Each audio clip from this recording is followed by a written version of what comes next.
South. So why don't you write? There are about 1,900 students in all of Fulton County schools who are qualified as homeless, and that number could be understated. Of that number, over 600 of those, close to 700 of those, are in North Fulton County.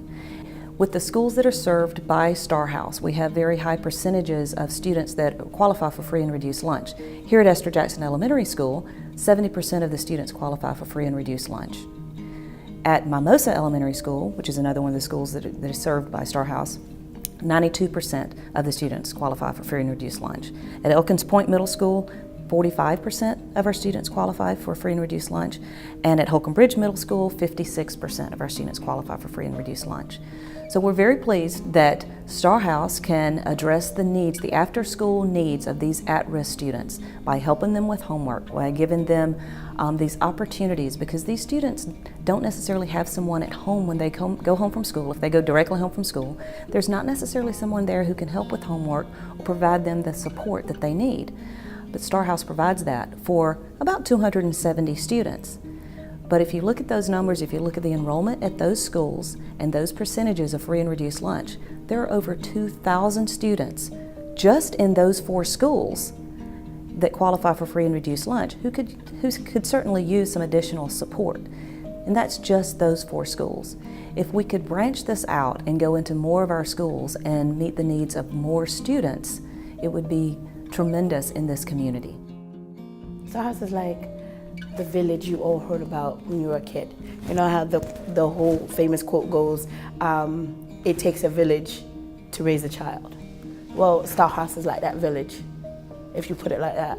Because, I mean, I get home and I work full time and I have 4 kids. And it's hard. I mean, getting them to school, getting there in the morning, coming back. It's a very hard thing to do. And I can honestly say Star House is like, they get home now and I don't have to say, did you do your homework? Do you need help? I don't have to think about that. It's been great to watch them increase their self-confidence, for their reading levels to improve, for them to know that they can really achieve something and that they're capable. The data will express to you that you will get a return on your investment, even if it's 10 years later and this kid is defending you as an attorney or saving your life on the surgery line or as a nurse taking your pressure and telling you it's gonna be okay. These kids can be anything. So why not contribute and support and make them something? Star House is about the whole child.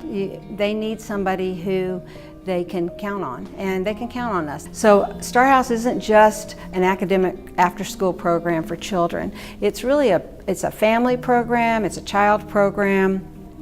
I hope that it affects our community, because really that's what we're after too. They're going to be a vital part of our community. I think Star House has done an amazing job with what we've been able to provide to the kids during the programs, but I think in fixing, how do we reach more? How do we just get out there? We know there's so much more of a need in so many other elementary schools, middle schools. So the problem for us is really looking at the solution on how do we get out there and provide what we feel is just a phenomenal program to these kids and get it out to more schools, just outreach to more kids. So when our children come in, we have something that's one of our favorite events called Star Time. And our kids all sit around in a big circle and we talk about their day. Sometimes they get to be the MC and run around with the mic, but we also talk about character traits. We learn about respect, which is our overarching theme.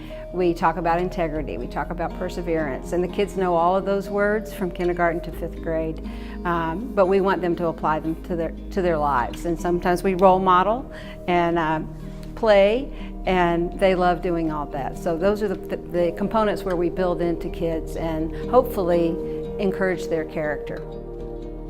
I mean, when you do look at that 25 years ago and you look at the pictures, you know, out on Fraser Street of the apartment complex and just a few people, Judy Simones, Buff Van Epps, still founders who are on our board today and are so critically involved.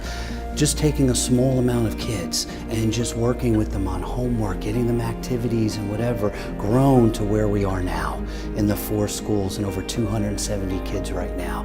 You know, I think at some points there was slow growth of where does this become? What is this? Where do we go with this? So many years ago. And I think now recently, and maybe the past 6 or 10 years, it's really taken a stronghold with board members and staff members who are so involved and spend timeless hours just working on how do we continue to grow. So I think it's taken it from, you look at 25 years ago, it's pretty amazing that something like this is really held and people have had just that mindset of wanting to keep servicing these kids.